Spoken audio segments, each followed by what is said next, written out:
trade union federation, Cosatu, has recently concluded its Central Executive Committee meeting, the first under the new president, Zingiswa Losi. The federation has set itself numerous and ambitious targets, like setting up a workers' bank and changing the mandate of the central bank. But to what end? What would that really change? Here's my interview with Madam President of Cosatu, Zingiswa Losi. Zingiswa, we meet off the back of a 3-day meeting for Cosatu's Central Executive Committee. Some of the resolutions that were made that stand out is the establishment of a workers' bank. It's a call that was made in 2010. What has happened in the 8 years? Where did the baton get lost? We took that resolution in 2010, but indeed, we did not quite fully follow up on it, except for seeing the Teba Bank, the U Bank coming in, but not having done what we intended to do. And you would realize that both banks were more located in the mining industry. And the posture that we want to take with the Workers' Bank must not be located in a particular sector, and also not necessarily for workers that are organized by Cosatu. But the posture that we want to take now, we want to talk about all workers in this country having to go together and say this is the bank that we want to establish that is going to look into the needs of workers in this country. A bank that is not going to be driven by profits, but a bank that is going to be looking at the developmental agenda and looking into the livelihoods of workers to ensure that workers do not necessarily take loans only to remain indebted forever, paying loans that do not really change their lives, and on things that depreciate in terms of value. But we want workers to be able to say, if I were to retire and I want to start my own business, I would be able to go to the Workers' Bank and I would get a loan that is not going to have interest that are so high and hugely commercialized such that I end up paying it instead of making money. We want workers that are going to say that out of the money that I have, I'm able to go to the bank, get a loan, and be able to buy property. Own property and not own vehicles that depreciate. And that is among the chief complaints that you hear from black workers when they talk about accessing funds from the main 4 banks, well, maybe 5 including Capitec. But I mean, workers are not oblivious to what's happening. They've seen VBS, they've seen the saga that it became, they've seen municipalities and pensioners lose their money. Why would they have appetite to go into establishment of a workers' bank? The establishment of the Workers' Bank, we must indeed learn from what has taken place. There's nothing wrong with VBS as a bank. There was nothing wrong with it. The only thing was people that got wanted more and taking it from the poor. Great. People that wanted to live lavish lifestyles at an expense of those that were coming to bank in. That is where the problem started. That is why I was saying, with this Workers' Bank, we are going to do quite a good research. And we must say that there is one example in relation to Germany, where such banks do exist. So we must make sure that we fight against corruption. We must ensure that no people will have monopoly over the institution itself, that those that will be at the helm of the institution will remain accountable. So there must be transparency, accountability, and we must ensure that there are strict rules, that there are no chiefs that will get funding from this, and yet there's no municipal money that gets wasted. But that means that you need like a quality of leadership that is trusted. For me, I find that to be the difficult conversations around South Africa. When you look at what happened with KPMG, auditors have not covered themselves in glory. When you look at the management of VBS itself, you see that bank managers have not covered themselves in glory. There is a trust deficit between those that would be using the bank for deposits and those that are running the bank. How do we close that trust deficit? How do we close the gap? Of course, indeed, we must learn from how other banks have managed to sustain themselves. And accountability, as you put it, it's important. The kind of leadership that you have. We must not have people that will be going there. I think we should be able to look for people that have track record in the institution, of course. If you want to have an institution that is people can trust and workers can really say, all of us are putting our money in there. So we must do away with people that I know you, Karabo, as a comrade, you know, you have worked with us, you know, you've been on the trenches. No, running that institution does not people that know the trenches. We're not in the trenches there. We're running an institution where monies of workers would be invested. So we also not only looking for workers, because we also want to say that we want small businesses and the small corporate banks to also come on board. Because what is currently happening, you have big banks that would want to swallow the small banks under them. Corporate banks, you know, that people would be putting their money in. You would see now Old Mutual and others, they are saying, we want to work with you, we want to take you, because they don't want competition. But importantly, to avert the issues of corruption, non-accountability, we don't want what is taking place in the SOEs. We want an institution that is credible, led by people that have experience in the banking sector. So we should be looking and be able to get those people because they are there. But importantly, the mandate of that bank must be a bank that is going to look after the needs of workers and ensure that small people that want to have loans to drive small businesses to grow our local economy would be able to get that opportunity. You also made another call as the Central Executive Committee. You make a call, a reiteration actually, of the call to change the mandate of the Reserve Bank. What would that change that we can't achieve now as is? Why do we need to change the mandate of the Reserve Bank? We think that we don't want a Reserve Bank that is looking only after the currency, you know, protect the rand and inflation, but you really don't deal with the development of the country. But why isn't that the ambit of Tito Mboweni and National Treasury? I think they should be working together there. But the Reserve Bank is the one, because you can't have a Reserve Bank that is going to wake up and say we are increasing the interest rates.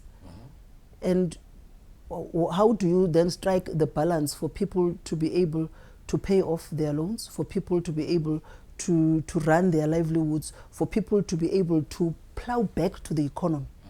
Because if you are going to do that, then you are strangling the very same people who are struggling today. So we want a Reserve Bank that is going to deal with the developmental agenda of the country and also protect the currency. And we think that it can't be a contradiction, but it can. Those are issues that if we are to really look at it and get experiences from other countries. You know, South Africans, we like to cut and paste from other countries, bring things here that are not developmental, those that are critical to ensure that we move from where we are to a country that would be seeing low levels of poverty, unemployment in this country. We seem to be wanting to really talk about it in the piece of paper, but not quite necessarily doing, putting our money where our mouth is and really doing something to change the lives of our people. But right now, the voice of South Africa's workers is not as united as it used to be, especially following the expulsion of NUMSA from the Trade Union Federation. You used to be some 2 million strong, and as you said, you're about 1.6 million strong now. Does the establishment of a socialist workers' party threaten the united agenda, if you will, of workers in South Africa? Well, I don't think it has any impact, because workers are not a stream of river water, you know, they all go in the same direction. You establish a workers' party, socialist workers' party, but you remain a trade union. It's a contradiction. It's a contradiction in the sense that those workers that belong to your organization have their own political homes. And now if you're going to turn yourself to become a political party, particularly when they left Cosatu, they said they are not going to align themselves to any political party. Isn't it a contradiction of the same resolution that was taken by NUMSA? Now, currently, inside the union, you have workers who are calling us and saying it is time to come back home. I was about to ask you about that. You used to belong to NUMSA as a federation, as an affiliate of Cosatu. How are the relations between the two? Is there a possibility that they could come back in and make Cosatu stronger? Because that expulsion has really led to the loss of a bigger voice for the workers. Mm-hmm. The expulsion in the main led to the reduction in terms of revenue in the federation. But in terms of that voice, we do work together with NUMSA in different sectors. You would know that when workers at ESCOM went on a strike, it was NUMSA, NUM and Solidarity Center. Also in the transport industry, when SATAU went on strike, they worked with NUMSA there. But also when NUM recently, in the past 3 weeks, went on a march, they invited NUMSA. So we marched together. We have a working relationship because at times we should be able to leave out the differences in leaders and some political irritations and focus on what binds us together at the workplace. Because the employer, I think that's the realization that has enabled NUMSA and other unions that belong to the federation to be able to pull the muscle that they have done in the recent strikes that they have had. It is because it is that appreciation now that political differences would be there, but at the workplace level, the employer does not see or differentiate between an emblem that you are wearing that is different from the other, and therefore you seem to be better. The exploitation is the same, equally so. So it is for that reason that Cosatu in its 13th National Congress took a resolution and said, we must unite workers in this country, all of them. And that meant including NUMSA, FAO, and others who would have left the federation. You're representing workers that are embattled. They're under pressure. There's tough economic times. In fact, companies are looking at downsizing, including state-owned entities, looking at downsizing in order for them to still be sustainable in the future. You have resolved as the Central Executive Committee to go on a national strike in February next year. There is a misnomer there, at least for me. You are going to mobilize the workers to march against a government and the conditions therein that have been created that leads to these job losses. Yet in a couple of months, you will be asking the same workers to vote for that government. But you would also realize, Garabo, that it is not government that is retrenching. At least not entirely. Because with the retrenchments that were envisaged in the public sector, the president said there's moratorium there. What we are confronted with, of course, is in the state-owned enterprises, which is still government, and also in the private sector. And we are making a call and we are engaging the ANC in relation to the state-owned enterprises that there shouldn't be retrenchments there because there are alternatives that we think we are not exploring. Like? Look, the first thing that we need to do is to get our state-owned enterprises, remove those that are not capable, those that are not really running the organization the way it should be run. Put people there that are capable, who understand the organization and the mandate of that organization. That's the first thing that you need to do. But secondly, the reason why there's retrenchment is not because the work has become redundant or workers you have overemployed. It is because of the corruption that has the money that has been sifted out of the SOEs that has led now for others who are at the helm of this SOEs to think that the easiest way is to get rid of workers who had nothing to do with corruption that has been taking place and the sifting out of money. After the break, will we see a reconfigured tripartite alliance? And what's Cosatu's relationship with Finance Minister Tito Mboweni? More on the other side of this.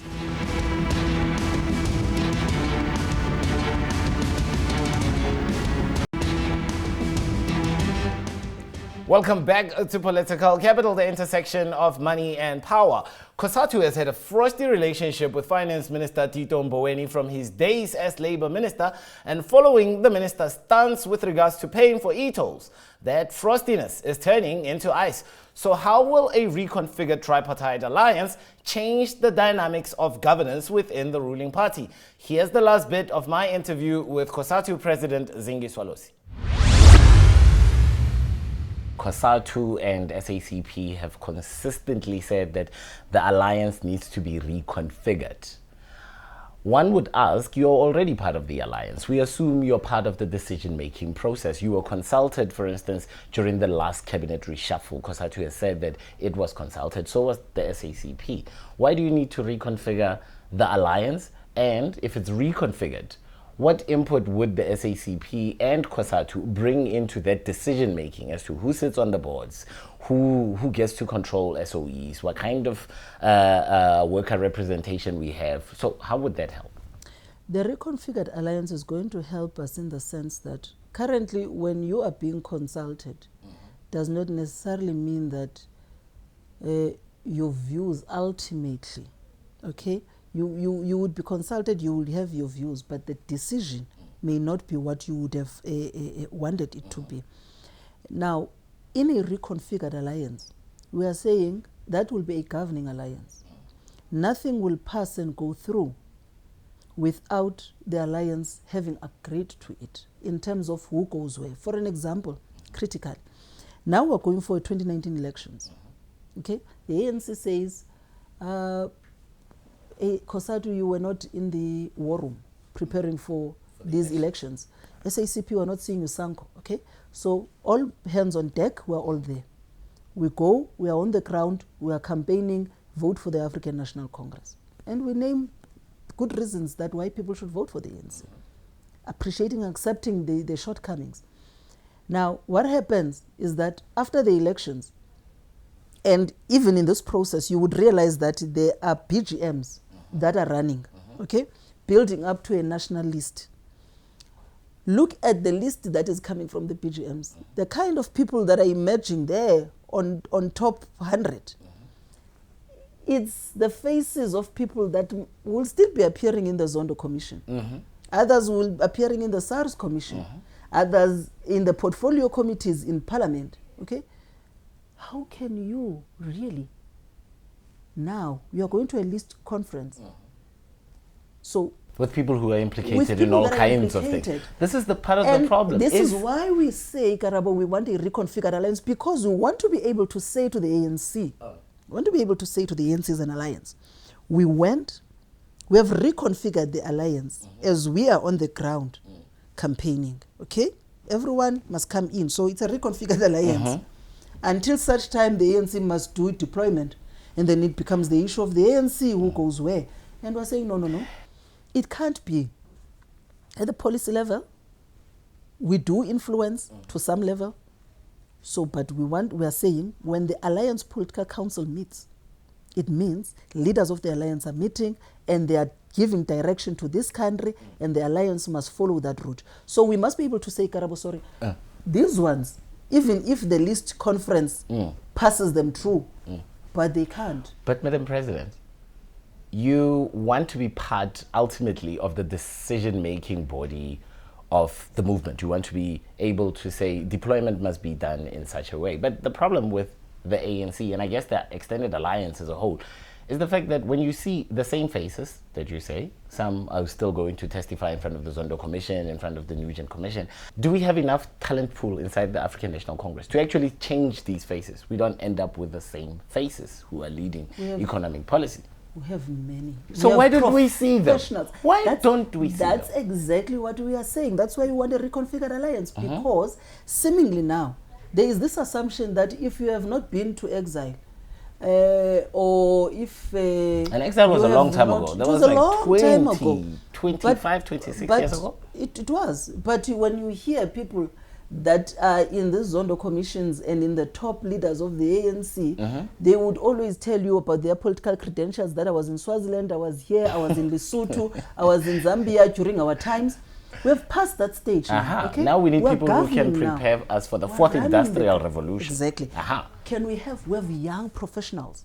We have young professionals, educated young people who are members of the ANC by their own right, and who are saying, can we open the space, identify that talent, because when people who are going to take this country forward, people who are going to be able to deal exactly with the issues that are so complex, the fourth industrial revolution and its impact to the jobs, to the livelihood, to the economy itself. I'm going to close off with 3 questions. One, I want to tackle the Zondo Commission of Inquiry. It doesn't seem that the ANC, let alone the Alliance, is united about the work of the Zondo Commission. Constantly it comes under attack, and on the other side it finds support.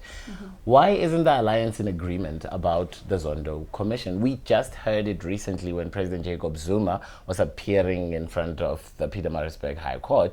And there are people who spoke, ANC leaders, who spoke against this commission. So can we have a united voice?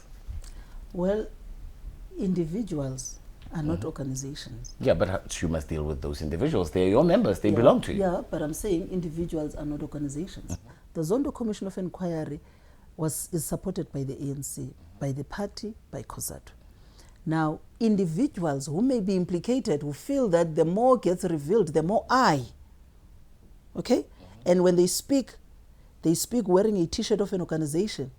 Surely, and perhaps we must probe, are you speaking on behalf of the organization of yourself, but wearing a T-shirt of an organization? Because when a person says I, and when the person says the ANC, then that person must account, because which ANC is the person representing? So people will get shiveries now and say, hey, this Zondo Commission seems to be going to be exposing more and more and more. Let it be. Because we are saying those that we have small anyana skeletons, they must deal with their baggage. Okay? Here, we want people to account. Monies that belongs to workers in this country, tax of this country has been misused. It was not a mandate from the ANC. It was not a mandate from the Alliance that people must go and loot the state. So individually, they must go and appear. They must go and answer, as much as the ANC has gone through its chairperson, who was the former SG, and also the president, were told he would also be appearing. We hope even the former president, Jacob Zuma, will go there and answer to what he knows, because he was at the helm of the organization, at the helm of the and he's of been the accused country. by fellow comrades. Exactly. So everyone must go and answer. We must be able to remove, and insulate our organization from individuals who are corrupt, because these organizations, when the ANC was formed in 1912, none of these leaders that exist today were there. None of them. Okay? We all joined this organization when they have already been established with a particular mandate. When people betray that mandate, they must go and answer. You were on a collision course essentially once the Minister of Finance, Tito Mboweni, stood there delivering his medium-term budget policy statement and saying that e-tolls will have to be paid. A couple of weeks later, Cosatu mobilized and marched in Gauteng, in Tshwane actually. Have you had a chance to talk to the minister since? Have the views of both parties managed to converge somewhat? We have not had a meeting with Minister Mboweni. What kind of relationship do you have with him? We have not had any meeting with him since he has been sworn in as the minister. He has been busy traveling to London, busy on Twitter, busy everywhere else. And we had hope, because we had a meeting in Luthuli House, and we had hoped to meet him there. He did not come. But we'll still pursue, because he's the minister. We must have this conversation with him. We are also looking for a meeting, and we said to Minister Nzimande that we also want a meeting with him, because what he said does not sit well with us. That he said we must learn how to pay. No, it does not sit well with us. Madam President, at some point, South Africans are going to have to swallow the bitter pill that says that life is not free. And government services cannot be free. We must pay at some point. We understand and appreciate that. And I must tell you now, Karabo, that when this thing of e-tolls came to being, Cosatu was opposed, and Cosatu came with alternatives. One of the alternatives that we brought into the table, which I think by now we would have long paid for that debt, it is the issue of the fuel levy. And the response that we got from comrades in the ANC was that in government, look, if you are to put the fuel levy, this will mean that even a person who is in Mqanduli must pay for the tolls. Roads upgrades in Gauteng. In Gauteng. And we said precisely because if a person in Mqanduli pays, it means you can easily move and build a road, proper road in Mqanduli, without that person having to pay again for that road. Because it means then, if you're going to say you in Gauteng, we've built a road for you, told it, you must pay for that road. And then you then make that comparison and say, but a person in Mqanduli can't. And then you are saying a person in Mqanduli, because of the economic status in Mqanduli, will never have a proper road. Okay? We're saying here, if you want an infrastructure development that is going to be universal in this country, taking care of each and every city, then it's fine. Let's all pay for the fuel levy so that we're able to pay that debt. It goes back to the issue that I had raised of us cutting and pasting things and bringing them here without saying, how is our country? Will this work here? Because you toll a road, okay? You expect workers to pay. When workers are demanding a double-digit salary increase, it's difficult for us to have it. So if you are saying we must pay 500, we must budget a 500 rand or so for the tolls, when it is what we don't get even when we are demanding an increase, where are we supposed to get this money extra? Where is it going to come from? So that is why we're saying there is enough money here in this country that we didn't even need that loan. We could have built using the taxes that we are already paying for. Now we are being pushed to the provincial roads. You see the potholes that are there. And when we're pushed there, our cars, small as they are, they get easily damaged. We must fix them. We must do all of that. And it has also put an increase into food because the trucks that are passing through carrying food, pass the expense to the consumer. They pass the expense to the consumer. So how is our government? So I'm going to ask you, as part of the ruling party, why isn't the ANC or the ANC-led government listening to these suggestions? What is their opposition to these suggestions? Well, I think they would have to answer that question, Karamo, because what do they say when Cosatu presents, us.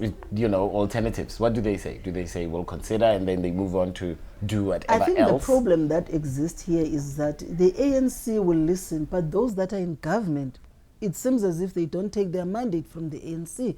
That's the challenge that the ANC must also deal with, because it is the ANC-led government. Cadres that are deployed in government, they are accountable to the African National Congress. But you would find, for an example, Tito Mboweni. He makes a pronouncement that is not even part of the resolutions of Nazareth. So where does the person account from? Where does the person take his mandate from? He goes to London and he says, SAA, there's no life there, it must be sold. But that's his view as the finance minister. Maybe he thinks that it would be better if there was an equity partner coming on board. We don't want individual views here. We don't want individual views here. We go to a conference of the ANC, okay? We take resolutions that are progressive, that are going to drive this country forward.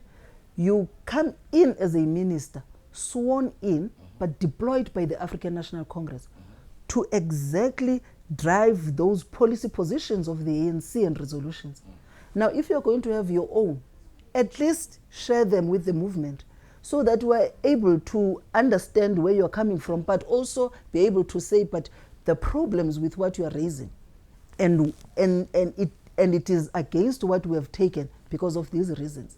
But don't shock us when you're in London and start making pronouncements that are outside the mandate of the organization that you seek to represent in government.